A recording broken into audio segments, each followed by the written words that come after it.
સનાતન જાગરણ મંચના નેતા ચિન્મય પ્રભુને જામીન ન મળતા જેલમાં મોકલાયા. મહત્વપૂર્ણ વિકાસમાં ઢાકા મેજિસ્ટ્રેટ કોર્ટે સનાતન જાગરણ મંચના પ્રખ્યાત નેતા અને બાંગ્લાદેશ સંમિલિત સનાતની જાગરણ જૂથના પ્રવક્તા ચિન્મય કૃષ્ણદાસને જામીન આપવાનો ઇનકાર કર્યો છે. ચિન્મય પ્રભુને સોમવારે ઢાકા એરપોર્ટ પર ચિટાગોંગ માટેની ફ્લાઇટ પકડવાના પ્રયાસ દરમિયાન ધરપકડ કરવામાં આવી હતી.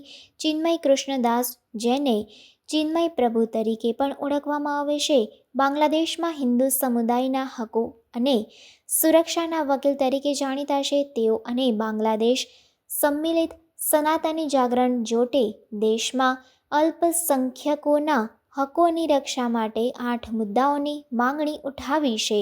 તેમની ધરપકડ ઓક્ટોબરમાં તેમના વિરુદ્ધ દેશદ્રોહના આરોપો દાખલ થયા પછી થઈ હતી, જ્યારે તેમણે ચટ્ટોગ્રામમાં એક મોટી રેલી દરમિયાન રાષ્ટ્રીય ધ્વજનું અપમાન કર્યું હતું.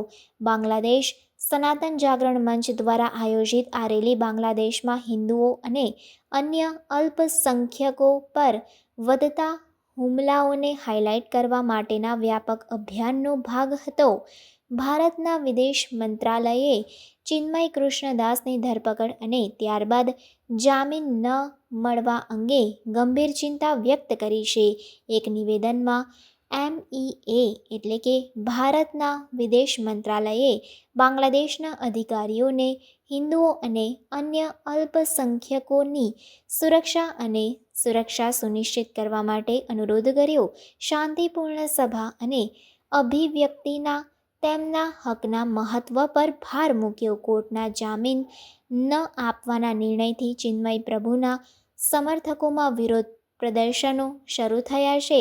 ચટ્ટોગ્રામ અને ઢાકા બંનેમાં પ્રદર્શનકારો તેમના તાત્કાલિક મુક્તિની માંગ કરી રહ્યા છે. પરિસ્થિતિ ત્યારે બગડી ગઈ જ્યારે ઢાકા યુનિવર્સિટી નજીક શાહબાગ ચોરાહે ખાતે પ્રદર્શનકારો અને પોલીસ વચ્ચે અથડામણ થઈ, જેના પરિણામે અનેક લોકો ઘાયલ થયા. ચિન્મય કૃષ્ણદાસની ધરપકડ અનુસંધાનમાં કાનૂની કાર્યવાહી બાંગ્લાદેશમાં અલ્પસંખ્યકોના હકોના વ્યાપક મુદ્દા પર ધ્યાન ખેંચે છે. માનવ અધિકાર સંસ્થાઓએ હિન્દુઓ અને અન્ય અલ્પસંખ્યક સમુદાયો સામે હિંસા અને ભેદભાવના અનેક કિસ્સાઓનું દસ્તાવેજીકરણ કર્યું છે અને આ ચિંતાઓને ઉકેલવા માટે તાત્કાલિક કાર્યવાહી કરવાની માંગ કરી છે.